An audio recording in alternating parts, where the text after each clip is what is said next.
Marami nagtatanong sa amin kung papaano daw kumita sa online kahit nasa bahay lang. And yes, gusto ko i-share to sa iyo na kami, nasa bahay lang po kami pero kumikita kami from 20,000 up to 50,000 a month na ang ginagawa lang po talaga namin is nagka-copy and paste lang gamit po yung mga scripts and templates na binigay po sa amin ng Online Business Academy. Ang kagandahan pa diyan, hindi mo na po kailangan dumaan pa sa napakaraming proseso or interviews at ang kailangan mo lang para makapagsimula ka dito is dapat may cellphone ka dyan, may stable internet or data connection ka, at syempre, meron ka po diyang mga social media accounts na imo-monetize natin yan para kumita ka din katulad ng kinikita namin.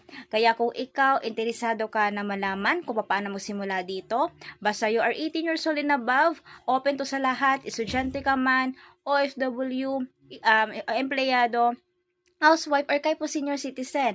Dahil online na po yung mga transaction natin dito, kahit nasa bahay ka, or kahit nasa labas ka man, basta may data connection ka, pwede na yan. Okay? Kaya ang gawin mo lang ngayon, i-click mo lang po yung message button diyan, o kaya mag-comment ka dyan ng how, para makakonekta ka sa amin. Okay? See you po!